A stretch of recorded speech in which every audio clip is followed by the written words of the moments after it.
guys, welcome Gymboss Rebirth Podcast. We're here with Jodiann Pantry, beautiful Jodiann Pantry. That's been, a pleasure to have her here because growing up, listen to some of her music, watch her performance on TV. She's right here, sitting here. So, Jodiann, welcome. Thank you for having me, Mr. Gymboss. Yeah, man. You're not surprised how my answer you quickly? Like, I don't even know. I still wonder how my answer you so quickly. Like why you come?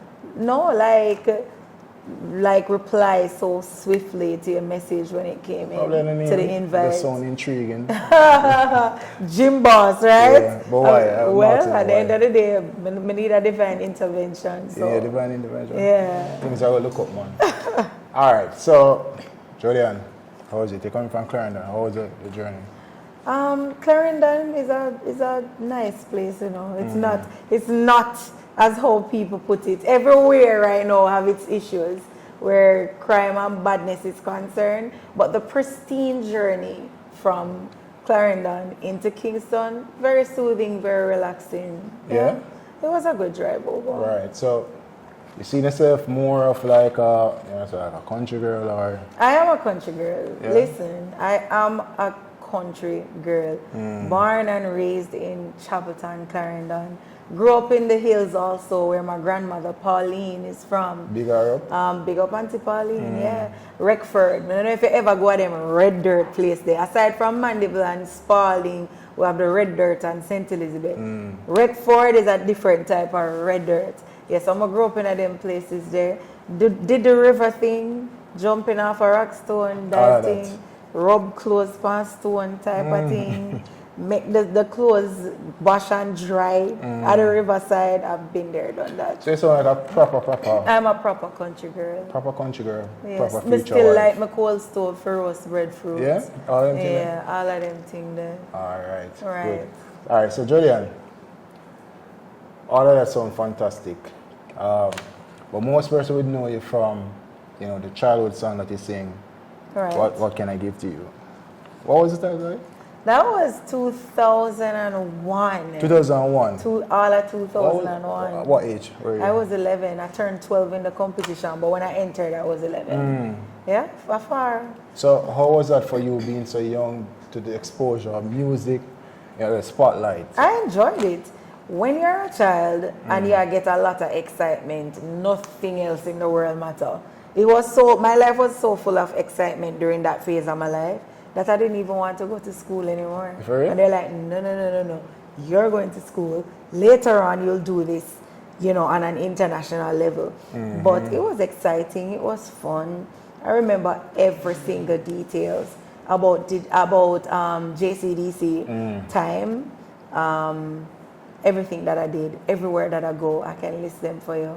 Those memories are forever etched in my heart. Definitely. Literally. So you were destined for greatness from long time. Definitely destined for greatness, if you want to put it that way. Right, and then you have the Rising Star now, which is probably 2007. That was 2007, for Digital Rising Star. That was another milestone in my life because Digital Rising Star set the bar for me to travel to the United States, to the UK. I've been to a couple places, Houston, Texas, California, Philadelphia, New Haven, Hartford, Connecticut, Florida, Orlando, Port St. Lucie, back in them places there. Great times. Small islands as well, Cayman Island, Turks and you go there, Caicos. find out that you have other fans and other supporters. Yeah, all over, and that's an amazing feeling. Definitely. Amazing feeling. Yeah. So all that exposure, where was the Jodiann that thinks about, career, otherwise than music? To be honest, I didn't even know I would have done music full time. I always wanted to be a reading teacher. Teach persons to read. I've been so good at that since I was a little girl. I have members in my family. I don't want to say from which side, but I have members in my family back in the days that couldn't read properly. Interesting. And I was the young lady who I remember that grandmother used to say, come and help your uncle to whatever, And I've met strangers whoever also helped to read. Big up David. I met a David once when Digital Rising Star was doing a road tour down on the boulevard here in Kingston. Yeah. And I met this young man who walked up to me to say hello to me. And he couldn't read based on something that he wanted from me. He couldn't read what was on it. And I helped him over the years. You saw the stranger, you connected with him otherwise and I helped him. And today, this day, he was like, you basically encouraged me to read. Yeah, man, big up David. Yeah, David, big up yourself. Yeah. All right, so as I say, you started pretty young, Yeah. the music. You probably was exposed to a lot of different things Right. that challenge your Christian lifestyle, right? Yeah. Was that true? Yeah, definitely. In what ways though? When you are out there on your own, once a person turns 18, especially the females, once we turn 18, we say, yeah, we're a big woman now. We grown. Like, we grown. I'm going to go out and I'm going to see the world and I'm going to experience things on my own. I'm born and raised in the church. My mother, big up Miss Little, Marie Walters Brown, she grew me up pretty awesomely well. And when I left her home to go off on my own, and I started seeing the world on my own, experiencing having all the encounters that I had, nothing could keep me out there for long, even though I did get sidetracked and I stepped out of church for a moment because I wanted to follow my own created map that I had for myself. I had so many good and bad experiences, but the good experiences out there in the world still was not enough for me to stay away from my full-time calling, which is ministry, which is Christianity, Through music or through evangelism also? Both. Through music, through evangelism, stuff like that. Because you being here, you're sharing a story that Yeah. can encourage somebody else. Yeah. I was marked for ministry. Since I was a little girl, I was marked for ministry. And we can tell because 2000, Yeah, man, JCDC, right.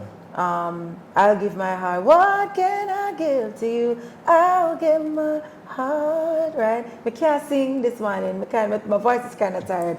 But then get the point, right? So I am the person who have sung, I'll give my heart. I've been singing, I'll your give my feature heart. doesn't change much. It's I'm still still that the same innocent, person, but right. just put on weight and a little thing. Healthy weight. Say what you want to say, but Yeah. I've gained some weight, but I hear it all the time. Jodi, you don't change. You look like the same person. Yeah, and I'm like, you do. I am the same person, Right. I love that though. That works for me because I wasn't sure what I was going to look like when I grew up older, but God is great. Right. So you went through a rebirth stage, so to Right. speak, in your life where been there, done that. Right. And as I said again, there's a calling, you're marked for greatness. Yeah. Serve God, and to Definitely. be an example. Because I know that many persons look up to you because Right. many family members have certain type of expectation from you. Right. How was the expectation of a family member challenging to your personal view of, trying to live your life your way? Right. I remember the first time some girlfriends took me to Quad in New Kingston. This was 2008. And it was my first time in the Quad. And the music was playing and everybody was on their toes. Everybody was high and them feel nice and them drinking and the music was thumping. And I remember I was like a statue walking. Out of place. I was out of place. I had my back to a wall and I stayed there for half the night. And I remember my girlfriend Tanya at the time, she walked over to me and she was in my ear and she said, you come a Quad, come. You come a Quad to come stand up like you're statue. You need to dance, man. And, and she was like telling me that I need to get in the groove. Just let your hair down, And I remember she took me to get a shot, but I didn't need it. So she said, what you want for drink? And I was like, I'll have that blueberry daiquiri thing. I'll try it. And then put a whole heap of rum in it, Yeah, friend, and I I get tell you her, in say, at the first me ever drink them strong drink there, And I tell her, say, me don't remember nothing else. Me don't remember the feeling of tension that I had. I became free and I was just partying. But then, I don't know what it was that night, but I stopped. I stopped and I was like, suppose the world for end right now. That was what I said. I was like, suppose judgment comes. Suppose Jesus Christ will bust through the clouds and come right now. And right here, say, am I going to catch me? In this farm? This was what I was asking myself. It was just crazy. So was it that you were the only Christian in that group? Well, yeah. I was definitely the only Christian girl there. I mean, Tanya probably grew up in church too, but, you know, everybody lived their life how they want to live it, really. But me, always, I see my mother and God before me. What would my mother think to see me behaving like this? And she never even exposed me. Me never get exposed to them stuff here. So how did I become this? So I would always constantly ask myself, what would my mommy think? And how would I think of myself too? And what is God thinking about me? The expectation. My mom definitely have high expectation about my life, really and truly. But I have to also remind my mother that I'm a grown woman and I can live my life how I want to live it. As long as I'm not blowing up in God's face, I'm fine. So I tell her all the time, don't worry about me, mommy. I have my head on my body. I'm not going to get myself in a problem. Some of the mistakes that I made, she allowed me to make them. Because every time she would open her mouth, she discerned something and she said, don't do that. I'm not believing in this. I would get so miserable, like, just let me live. There's a go up mode. So yeah, call it just, out. not really just go up mode, just let me live. I feel like you're down my neck, you're breathing down my back type of thing. But most of the times, not all the times, most of the time she was right. Most of the time she was right about something that she discerned or something that just wasn't sitting well with her. But otherwise from that, I'm still a grown woman and I believe I can make whatever decision I want to make, and that's that. So mommy tried to be that voice of reasoning to you. Definitely. You can recall any particular time she mentioned something, you know, that you weren't entertaining it and it came out to be as she said? Oh yeah. She had doubts about my marriage. The guy that I got married to. The only reason why she spoke to me once about getting married to this guy is because I was in my church, you know, I'm in church and I'm doing ministry. I just recently came back at the time when she was talking to me about marriage. I just came back into Christendom back then, and she didn't like the fact that she went on social media one evening, and she saw someone made a remark, commented under a post of mine saying, how comes she a Christian and she live with man? This wasn't so. This was far from the truth. But I used to visit my ex at his dad's home, right? And it became an issue for some people because they were like, and I wouldn't even say it was an issue.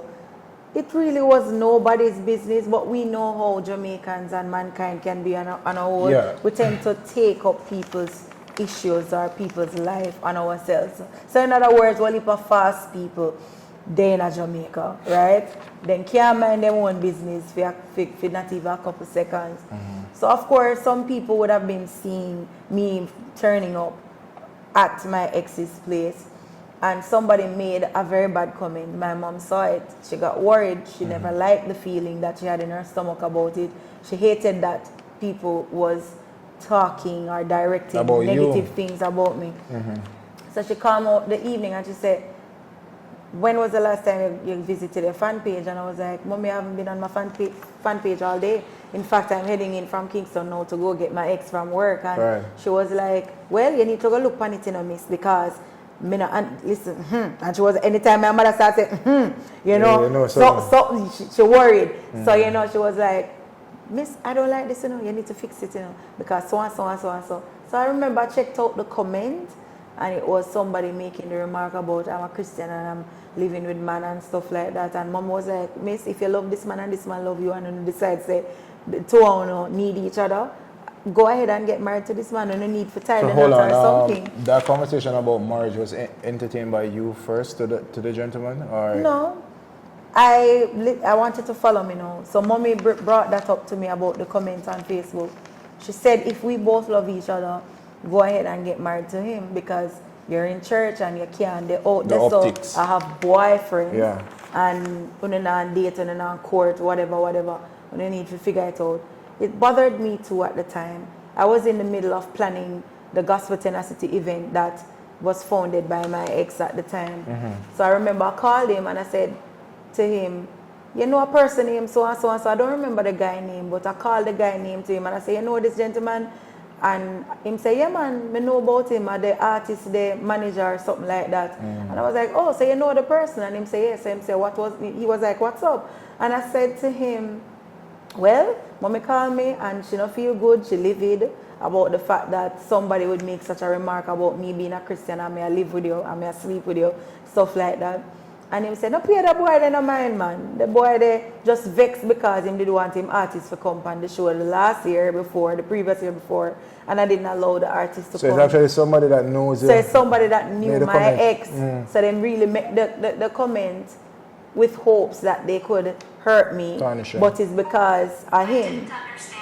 Oh my gosh, right. So listen, my phone is speaking in the background, but don't mind that. Yeah.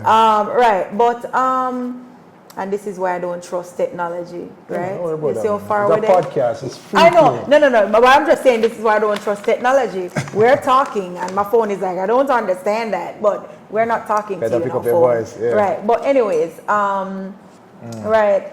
So, you know, I drove to work to get my ex, and when I got there, he saw how stressed I looked, and he was like, you can't make them people there, you know, tamper with your energy like that or your day like that. Those were not his exact words, but it's something of that sort he had said to me at the time. So anyways, I remember I sat down and I sighed in the office at the police station up by Spalding. And where are you at the police station? he's a police officer. Okay. Right. So anyways, so I went into his office and he saw how stressed I look, how worried I look. He knew I was somebody who worried about everything. Because him always I tell me, say, stop worrying about people, stop worrying about what people are going to say, blah, blah, blah. So anyways, he said to me that night in the office, since as you're stressing that much, what are we going to do? And then him look at me and him say, me ready, you know? Me ready, you ready? And I was kind of, you know, iffy. You know, so I wasn't answering him at the time how he probably thought I would have answered swiftly to say, I'm ready. I had to stop and think about it first. Was that doubts or you feel forced? It was quick. Based was on the nature of a little bit of both. It was a mixed feeling. And that was not my ideal way how I saw somebody proposing to me. Was that a proposal? So it was basically him saying, I'm ready. Are you ready? You know, so I never answered right away off the bat. And then I remember this because he was like, see there, you can't even answer. You see how me answer quick? You can't even answer quick, you know?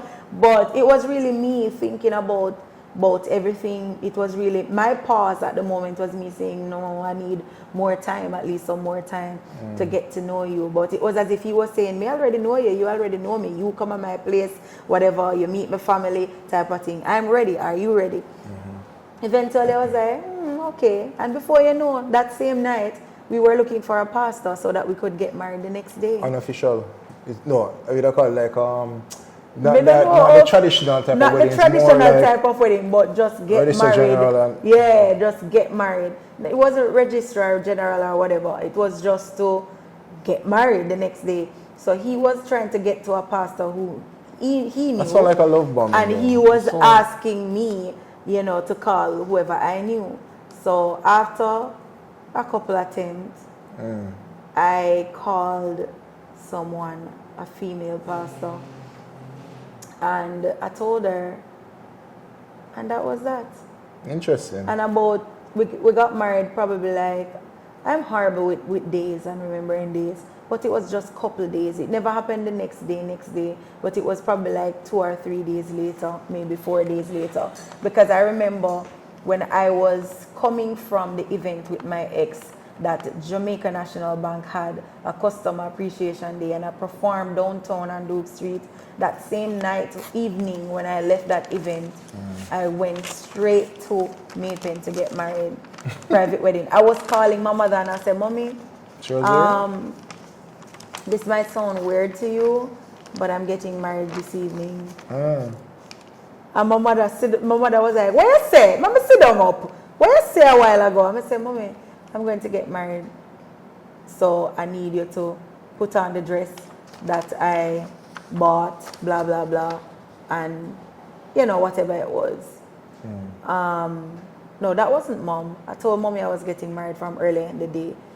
It was my other sister by the name of Mrs. Ferran, who I called and told, get ready because I'm getting married. And that was it. It was her son, my mom, my little brother. Intimate. 4 of us. And we went to the pastor's space in Maypen and we got married. We tied the knot in the night.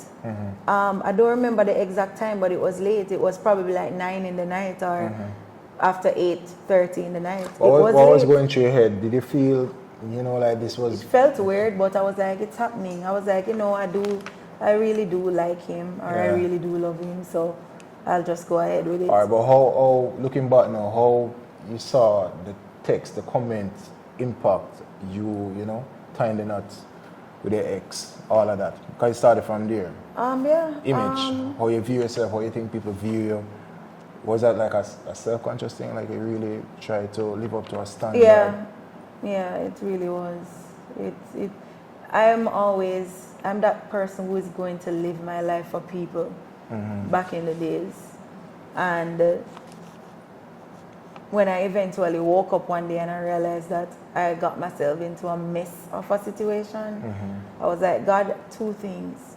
If it's not going to work, help me out of it and help me to heal quickly. I said, God, if we do fall apart, I don't want to stay crying for months or for years. Just help me to get over it speedily. And I said, the other thing is, if it's going to work, help me to love him more every day and help him to see me how you want him to see me. So you were actually praying to have a good solid, commitment. Stable, long. Did you have any example of that during your childhood growing up? Like my grandmother and her husband is still together. Yeah. My aunt and her husband is still together. So I've seen a few people. So even though the circumstances under which you were married, you were still in it? Yeah. I was still a submissive wife. I was still doing the wifely stuff. Yeah. Yeah. Right. So at one point also you mentioned that, you know, you were being an adoptive mom in the relationship. Right? Stepmom type of thing. Yeah, I met 2 awesome kids out of that failed situation. They have the type parent that convinces anybody to be something that they're not, or to do something they're not even passionate about. They have the type father that if he says to them, don't like her, they won't like me. If he says to them, don't speak to her, they cannot speak to me. They program the child. Right. But one thing I do know is that I love them and they knew that. My presence was felt. Another thing they knew about me was that I was very miserable and I would shout. If they would not hear the first or the second time, I'm going to shout. They knew I was a shouter and I would get real angry to say, pick up that, take up that, fix up that. I am tired. I cannot do this. I cannot keep doing this. I was that type of step parent, but I would love them. I enjoyed every moment with them. I enjoyed when they would come to some of my events with me. And my past stepson, you know, he loved coming along, tagging along with me. And he didn't mind, and my ex didn't mind, because he used that too as a way for him to keep tabs off me. Yeah, that's it. You know that you're with his son. Yeah, man. So him know say son or daughter with me. But funny thing is, I wasn't even that person for him to not trust anyways.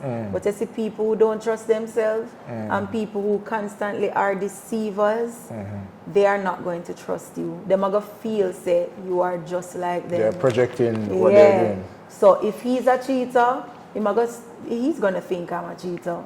So his actions was just a reflection of who he was. But you use the term narcissist. I mean, people enter a relationship and they don't work out, or you know, they split amicably. We use that term, narcissist. What set of action, you know? First and from him, foremost, give it that. I didn't know who a narcissist was. Let's Or get what a that narcissist straight. is, yeah. Right? Me never ever know that they were there. So I couldn't even tell you from the get-go that this was who this man was. Right? Or this is who he was. It was after I left. The last time, the 5th time I moved out of that house, I knew I wasn't going to go back a 6th time. One, two, three, 4. Yes. So the 5th time when I packed and I left, I knew I wasn't going to go back. So I started connecting with a beautiful woman, Pastor Jovan's wife, Kahila White, right?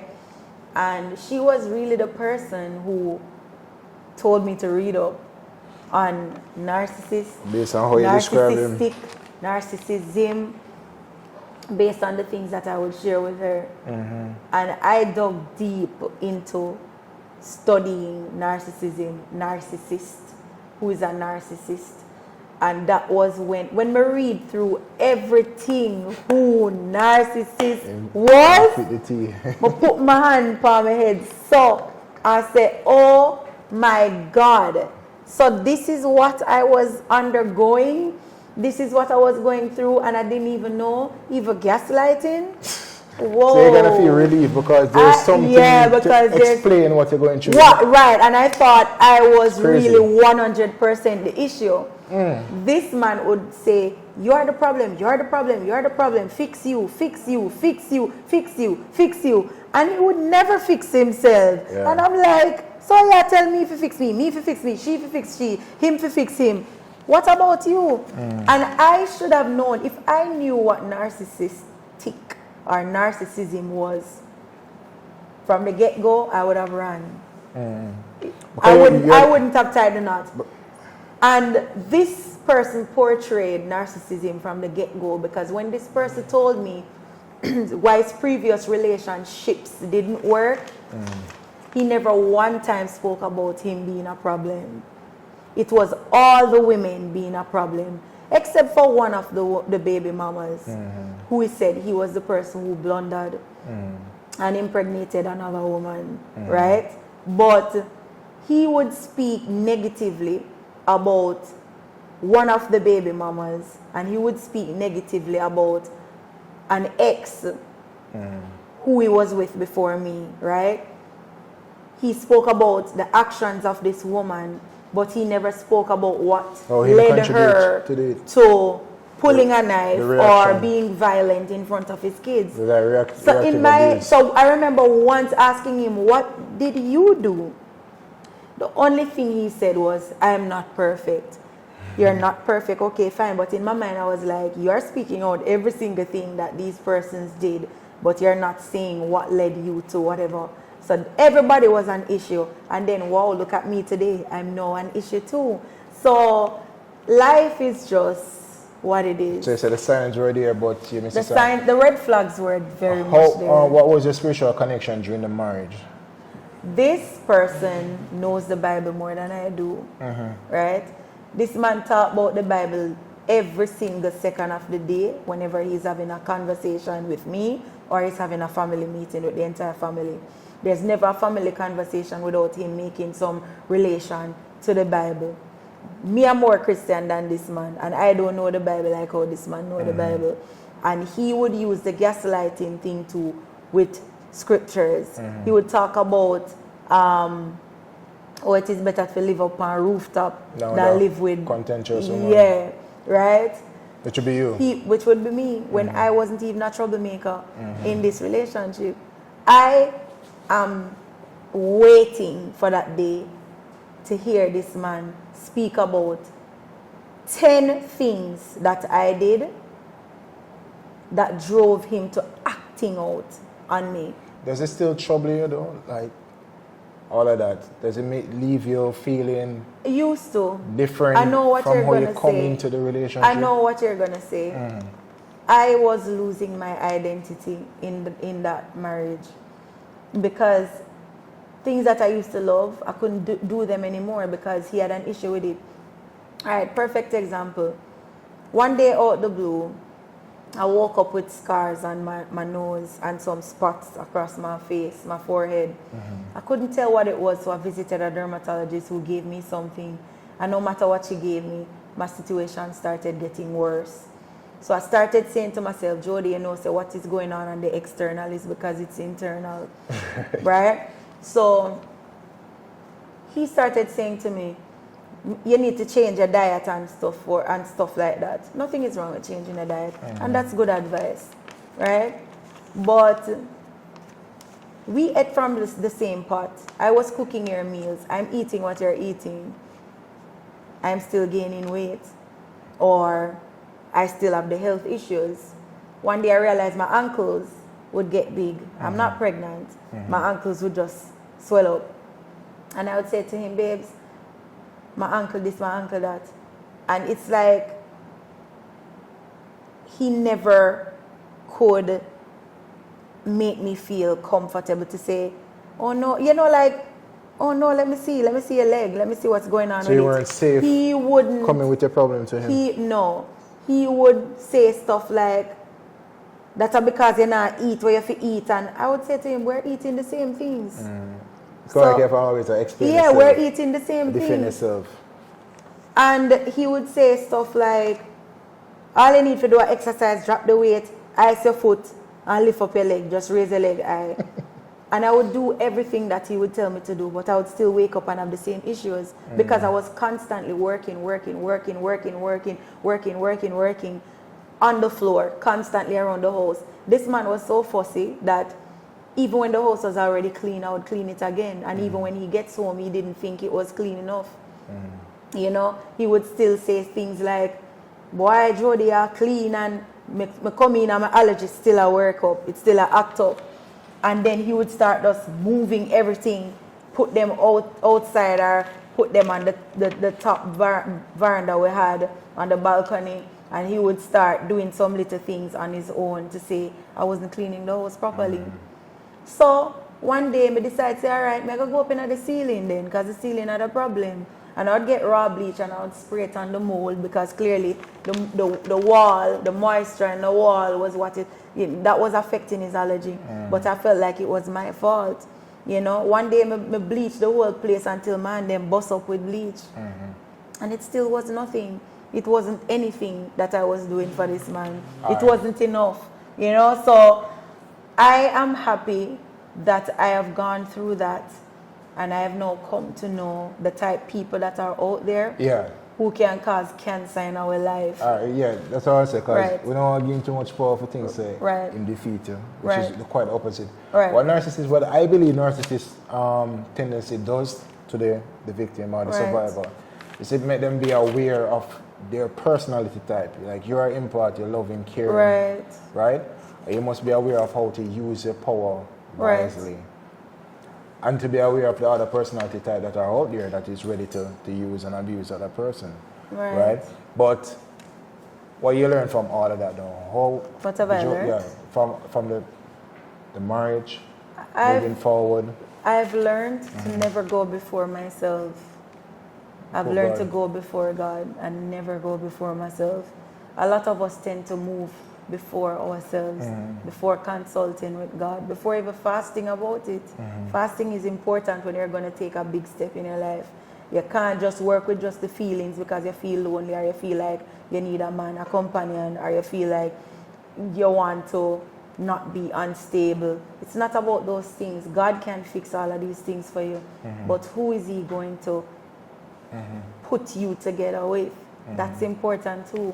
So feelings can drive us into the wrong direction, in the wrong relationships with people. Yeah, so that's basically that. But before all of that though, there was a calling up on your life when you know that you were in the world, right? So to speak. There was a calling on your life when somebody invited you for overseas. Yes. Like, there was a time I used to call myself Salt. I said, why me want so salt? You know? Sweet then, and then I had good friends in my corner who was like, Jodi, you're not salt. You're not salt. You know, so one day I started saying, all right, me a sugar then. I start give people diabetes then. You know, so, you know, I was like, going through so many things before I got married, before I even met my ex, right? I remember people reaching out to me, booking me on my fan page on Facebook, saying they want me for an event, pay deposit, fly me up, put me up. And then before you know, me and this so-called promoter was fighting. We were in a tussle because this person turned out to be somebody who was schizophrenic, somebody who was sick. You know, I think this person was having some mental issues. So it's a fraud, basically. I call it a fraud because I never did that event. That event never happened, so it had to be a fraud. Before you know, police reached the place where me there, questioned me, I fair give statements. And then I remember one thing this police guy said to me. He was a white person. He looked on me and he said to me, the grass is not always greener, you know, on the other side. And he told me to be very careful moving forward when I'm dealing with my career and when I'm dealing with my life, you know. But I've gone past that scenario because even after recently, lately, the same person reached out to me after so many years. Since 2015, the person reached out to me last year in 2022. To apologize or yeah. Or he said, yes, he did. He said, them just never all right. He was going through a lot and stuff happens. I can't remember word for word, but he did apologize. And I said, listen, that have already passed. Do you forgive yourself though for all of this? Like, I had to. Yeah. I had to. It was a tough one, but I had to. I did.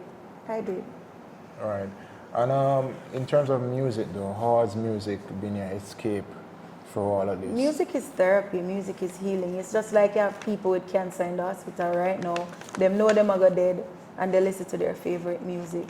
You have people who are on hospital bed listening to opera music. You have some who are listening to their favorite gospel singers, you know. I've had my fair share of experience where a man who was a bad man say, you know, say, I hear a tune, me drop the gun thing though. Yeah man, me play your tune for all my daughter them and whatever. And those little stuff are always good news to my ear. Those are the things that keeps me going, you know. So music is definitely my escape. It's therapy for me. Lately I released, I got featured on a track called Guide Me with Agent the Realest. Agent the Realest, L'Esprit, Globus Music, all I want to big up on yourself. It has been amazing. I have new music coming up. I Love Me. Persons are going to love that. Now I Am Free, produced by Devin the Doctor. Persons are also going to love that.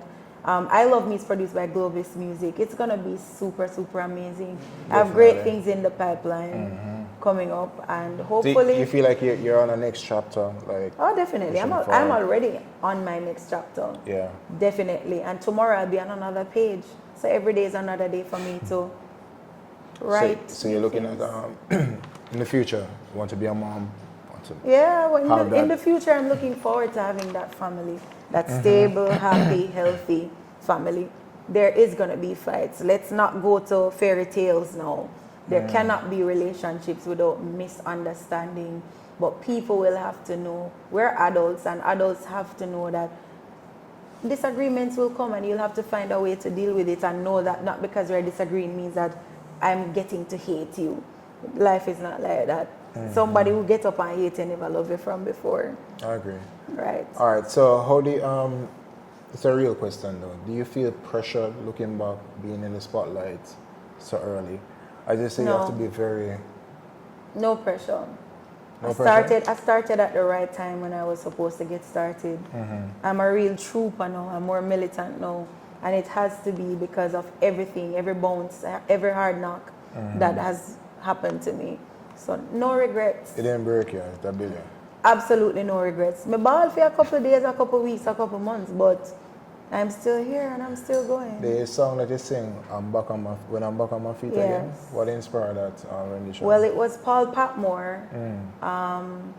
Big up Mr. Patmore up in Spalding and Trelawney, massive, your entire family. Blessings to you all. Mr. Patmore was the person who helped to push me. He was the one who reached out, telling me I need to get out of bed, I need to sing because I have my fans out there who loves hearing me, believes in me, believes in my talent. And he said, I'm going to send you a couple songs to put on my label. And that song was the first song he sent to me. And I decided that, hey, listen, I'm going to take this one on. It was a perfect song for me. Me ball. When I was recording it in the studio, I had to start over like 5 times to get it right. Because that song spoke to me. When I'm back on my feet again. Yeah, Nadi Virtue did sing that during his... well, I don't remember if Nadi sang it, but that song was... It meant something. Yeah, it's a good one. It's really a good one. Yeah. Nice. The Jodiann. There's only 2 Jodiann that I know that represent Jamaica on a big scale. Jodiann Maxwell. Jodiann Maxwell. And Jodiann Pantry. Yeah. That's it. People call me Jodiann Maxwell so many times. For real? Yeah, I don't know how them get spelling and singing for the same thing. Me and Jodi don't even look alike, so I don't know. Yeah, but you're phenomenal. You're a product of the island. Thank you. Do you think Jamaica has shown their appreciation to music, gospel music overall? Jamaica, I have my true Jamaican, loyal Jamaican believers out there who believes in me and my gift and my craft and my story and my journey. They believe in my testimony. They love my testimony and they're inspired from everything that I've been going through to now. I cannot speak on the things that I've never come in contact with. So there will be people who will have an issue with who you are, what you do, and how you do it. There will be people having an issue with who I am, what I do, and how I do it. But it doesn't mean that you don't have people who believe in who you are, what you do, and how you do it. So I cannot give strength to the few who are not into me.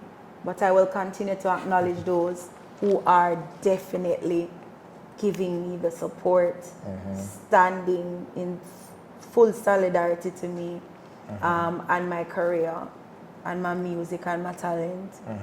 My respect goes out to them. Definitely. So big up to my true fans them out there and persons who are praying for me also.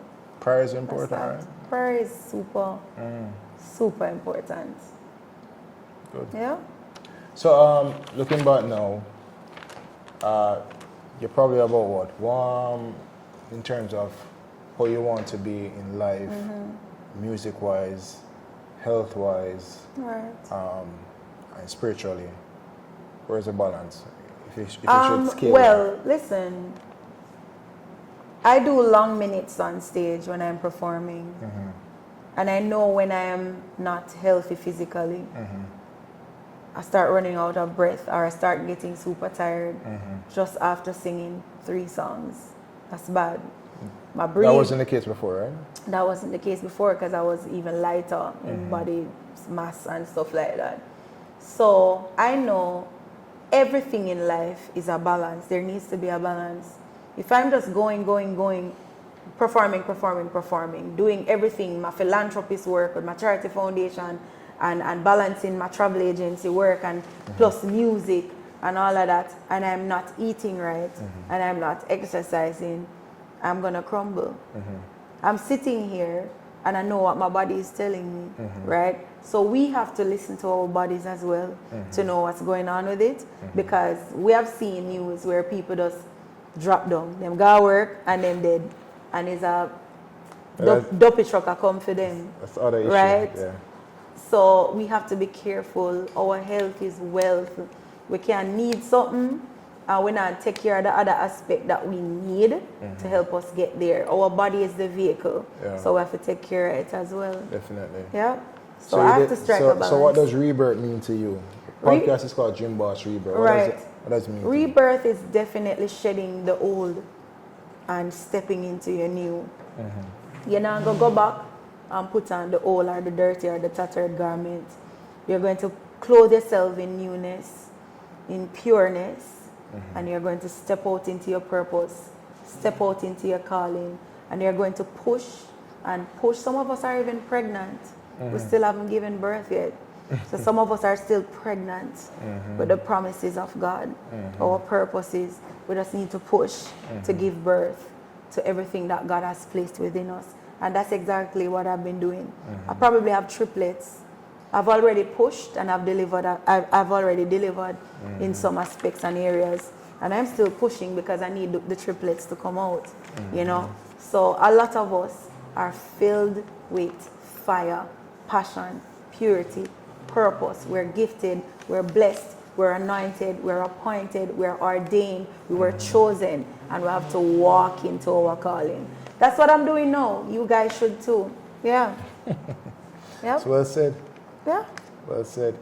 For young girls out there that might be under the influence of peer pressure, Right. you know, relationship, social media, what are your advice to them? Let's flip the script, guys. Peer pressure is a thing. It is coming from as far back as when I was in high school. Peer pressure is a thing. You need to know, flip the script over your life, on your life, right? You need to know, tell yourself, say, I'm no longer going to be a follower. I am a leader. We need more leaders in the world today. We need more leaders in your homes. We need more leaders in your workspace. We need more leaders around you. So change it. Just change position for a while and not follow, but be a leader. The more we lead, the more we'll find ourselves being more influential to people out there in society and people out there in the world at large. Yeah? Just flip the script. Change some things about you, right? Definitely. Yeah. So finally, what would you like to say to your mother and your family? Well, mommy knows that I love her dearly. I'm happy I mentioned father because I think my dad is on the island. He lives in England, right? And he called me 2 days ago to say he's here, and I can't wait to see him. And I'm looking forward to seeing him because I did not grow with him. We don't share a deep, deep connection. But when we speak, we do feel the love, you know, between the two of us. So, in fact, when I leave here, I'm going to link up with my dad. But awesome. I have to say again, thank you to everybody who supports Jodiann Pantry, brand Jodiann Pantry. Thank you to everybody who has been following my journey, who has prayed for me, and those who are still praying for me. Yeah, be safe out there. Love God, stay at the foot of the cross. Yeah. All right, guys, so fantastic conversation. I'm sure you can learn something about it. Just want to remind you to subscribe to the channel. There's a lot of inspirational guests that is here that you can learn from. And final message to Jodiann, for me personally, I enjoy the music. Oh, thank you. Enjoyed watching you on the screen, and it's a pleasure having you here. No, thanks for having me. And it's important to follow your dream, because if I never decide to do this, show on somebody. So, guys, live on, you know, be good, keep safe out there, and listen to our music. Yeah, and remember to subscribe to my YouTube channel as well. Tell them. Jodiann Pantry. Everything is Jodiann Pantry. Once you type Jodiann Pantry it will come up. One Jodiann Pantry. Not Jodiann Maxwell, no. Jodiann Pantry. But thanks for having me, Gymboss. Yeah, man. It was a pleasure. Thank you so much. Sign off. Cool.